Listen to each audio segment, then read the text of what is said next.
Assalamualaikum anak-anak, apa kabar semuanya? Semoga sehat selalu. Selamat datang di channel Bapak yang membahas tentang ilmu pendidikan. Sebelum memulai pelajaran kali ini, jangan lupa untuk subscribe, like, and share video ini agar bermanfaat untuk anak-anak lainnya. Baiklah anak-anak, untuk mengikuti pembelajaran kali ini, jangan lupa untuk menyiapkan buku catatannya dan juga handset agar bisa mengikuti pembelajaran dengan baik. Dan jangan lupa untuk mengabsen di kolom komentar dengan cara ketik nama, kelas, dan juga asal sekolahnya ya. Nah, untuk pelajaran kali ini, kita akan belajar mata pelajaran prakarya kelas 9 dengan menggunakan buku cetak kurikulum 2013, di mana bab satunya membahas tentang kerajinan bahan keras. Untuk video kali ini, akan Bapak jelaskan dua materi bab 1, yaitu A. Prinsip kerajinan bahan keras. B. Jenis dan karakteristik kerajinan bahan keras.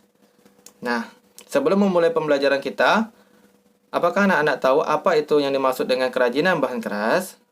Seperti judulnya, yaitu kerajinan bahan keras adalah kerajinan yang dibuat berdasarkan atau bersumber dari bahan baku yang bersifat keras atau pejal.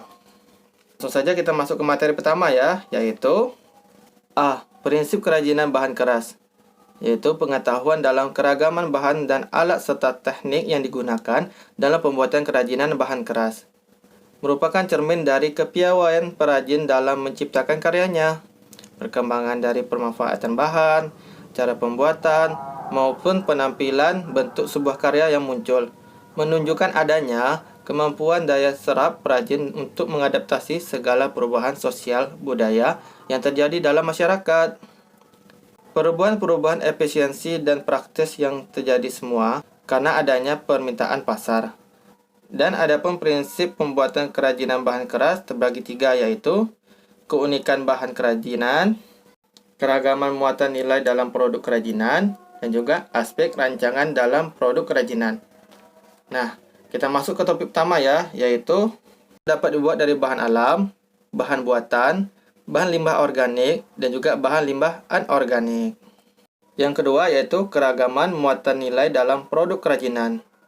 Banyaknya bentuk produk kerajinan tidak lepas dari gagasan ataupun ide manusia yang dapat berawal dari suatu pikiran dan kehendak melalui tindakan cipta karsa. Oleh sebab itu, pesan yang dapat kita peroleh berdasarkan proses karya ini dapat kita pilih sebagai berikut. 1. Produk dengan nilai fungsional. 2. Produk dengan nilai informatif. 3. Produk dengan nilai simbolik. 4. Produk dengan nilai prestis atau wibawa. Nah, kita bahas ya anak-anak. Yang pertama adalah produk dengan nilai fungsional. Produk dengan nilai fungsional adalah kerajinan yang dibuat dengan tujuan yang mengutamakan fungsi dan kebergunaan. Contohnya seperti kotak pensil dari kaleng bekas, gelas dari bambu, dan juga keranjang dari rotan. Nah, yang keduanya adalah informatif. Merupakan kerajinan yang jelas bahan dasarnya, seperti gelang rotan dan juga tas kulit. Contohnya adalah seperti kita melihat orang yang sedang jalan menggunakan tas dari kulit. Kita bisa tahu bahwa itu adalah tas yang menggunakan kulit dari buaya. Nah, itu adalah yang maksud dengan informatif. Terus yang ketiga adalah simbolik. Adalah kerajinan yang merupakan benda untuk menggantikan gagasan atau objek tertentu, seperti lukisan cerita Mahabharata ataupun guci yang menggambarkan tentang peradaban Cina zaman dahulu. Terus yang terakhir adalah prestis atau wibawa, yang merupakan sebuah kerajinan yang membuat sebuah kehormatan wibawa yang dimiliki seseorang yang akhirnya membuat dirinya berbeda atau istimewa, seperti tas kulit yang terlihat mahal. Nah, setelah kita membahas tentang keragaman muatan nilai dalam produk kerajinan, sekarang kita masuk ke bagian 3, yaitu aspek rancangan dalam produk kerajinan. Proses pembuatan sebuah produk kerajinan tidak terlepas dari salah satu unsur penting, yaitu bagaimana melakukan pertimbangan saat membuat rancangan yang dapat melibatkan berbagai aspek teknologi serta mengandung tanggung jawab terhadap budaya bangsa Indonesia. Nah, adapun faktor-faktor permasalahan objektif yang perlu untuk diketahui sebelum perancangan adalah sebagai berikut. 1. Faktor teknis yang mencakup metode produksi yang handal, penerapan daya mesin atau manual, dan tingkat kemahiran sumber daya manusianya. Terus yang kedua adalah faktor ekonomis, yang mencakup pemasaran yang tahan persaingan, dan sistem pemasokan atau distribusi, terus kebijakan penciptaan atau hak cipta, dan nilai jual dan keberadaan suku cadang yang merupakan sesuatu yang sangat penting dalam membuat suatu kerajinan ya anak-anak. Terus kita juga harus tahu masyarakat di sekitar itu sukanya apa. Jadi kita harus membuat suatu produk yang bisa menarik perhatian mereka. Terus masuk yang ketiga yaitu faktor ergonomis, yang merupakan kenyamanan, keamanan, kesesuaian, kepraktisan dalam suatu karya tersebut. Nah, sekarang masuk yang keempat yaitu faktor sains atau teknologi. Terdapat unsur kebaruan atau temuan baru, yaitu inovatif ataupun modifikasi, dan selalu mengikuti perkembangan atau pengetahuan teknologi. Hal ini mencakup dalam mengikuti perkembangan zaman ya anak-anak. Terus masuk yang kelima yaitu faktor estetika.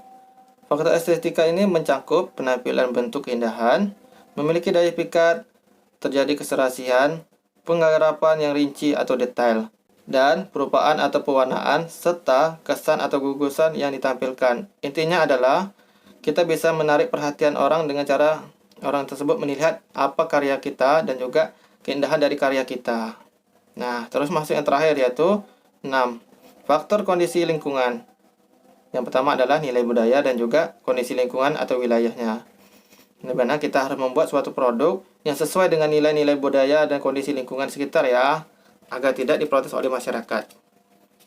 Setelah kita membahas bagian A prinsip kerajinan bahan keras tadi, sekarang kita masuk ke bagian B yaitu jenis dan karakteristik kerajinan bahan keras. Beberapa bahan keras yang digunakan dalam pembuatan produk kerajinan terbagi dalam dua jenis yaitu 1. Bahan keras alam, dan juga 2. Bahan keras buatan. Nah, kita bahas satu-satu ya. Yang pertama adalah bahan keras alam. Bahan keras alam adalah bahan untuk karya kerajinan yang diperoleh dari alam sekitar dan berupa sumber daya alam, baik hutan, bumi, maupun perairan Indonesia. Di mana contohnya adalah kayu, bambu, rotan, dan sebagainya. Nah, bahan-bahan ini banyak terdapat di sekitar kita ya anak-anak. Terus masuk ke bagian 2 yaitu bahan keras buatan, di mana bahan keras buatan adalah bahan untuk karya kerajinan yang diolah dan dicampur dengan bahan tertentu sehingga menjadi keras dan memiliki sifat kuat dan tahan lama. Bahan-bahan yang digunakan bisa berupa kaleng, kaca, dan sebagainya. Kaleng berasal dari logam besi tipis yang dilapisi oleh timah. Sifatnya ringan tapi kuat. Sedangkan kaca berasal dari pasir silika dan beberapa oksida, di mana sifatnya transparan, tembus pandang, rentan, dan mudah pecah. Adapun keragaman bahan keras tentunya memiliki karakteristik yang berbeda satu sama lainnya. Di sini Bapak akan jelaskan karakteristik yang berbeda dari setiap ciri-ciri bahan keras. Yang pertama adalah bahan keras dari alam ya. Bahan keras dari alam adalah bahan yang berasal dari sumber daya alam hutan, bumi, dan juga lautan yang bersifat keras. Yang pertama, A. Kayu. Kayu terdiri dari berbagai macam jenis, diantaranya mahoni, pinus, jati, hitam, nangka, kelapa, dan lainnya. Masing-masing kayu memiliki ciri yang berbeda, tetapi selain keras rata-rata memiliki serat ataupun urat kayu yang indah. Terus, memiliki lingkaran tahun dan tahan lama dan dapat dibentuk dengan diukir. Ada yang memiliki beban yang ringan, namun ada juga yang memiliki beban yang berat seperti kayu jati. Dan sebagian dapat memuai karena perubahan suhu. Namun tidak demikian untuk kayu jati ya, karena kayu jati ini adalah kayu yang memang kuat sekali. Terus masuk yang ke B yaitu bambu. Karakteristiknya adalah bambu ini kuat namun akan terjadi pelapukan jika terkena air terus-menerus. Terus memiliki rongga dari ukuran 1 cm hingga 20 cm. Sehingga dapat dibuat sebagai wadah dalam kerajinan. Terus memiliki ruas batang. Ruas inilah yang unik, terkadang dalam pembuatan kerajinan sangat ditonjolkan. Dan tekstur batangnya halus meskipun tidak diamplas. Terus dapat dipotong berbentuk sayatan ataupun bentuk utuhan. Nah, sekarang kita masuk yang C, yaitu rotan. Rotan batangnya kuat, lebih kuat dari bambu, terutama serat batangnya yang kokoh. Rotan yang dimanfaatkan sebagai kerajinan ada berongga dan juga ada yang tidak.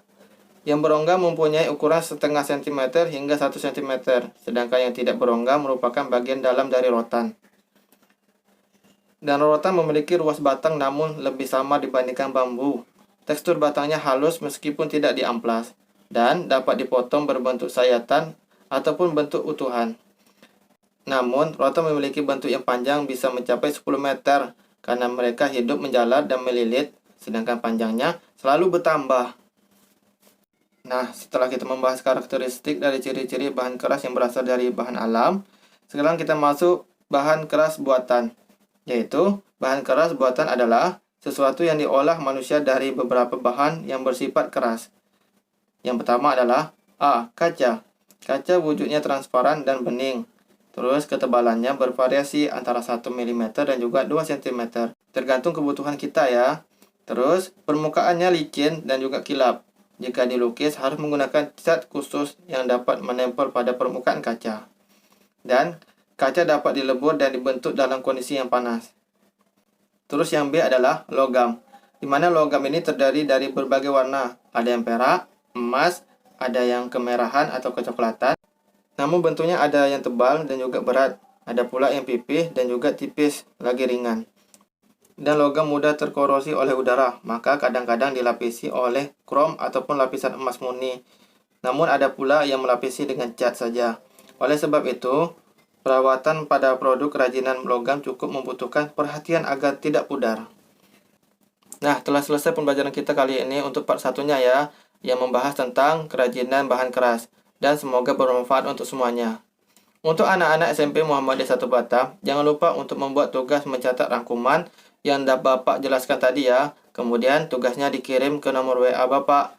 Sekian penjelasan dari Bapak. Terima kasih sudah menonton. Assalamualaikum warahmatullahi wabarakatuh.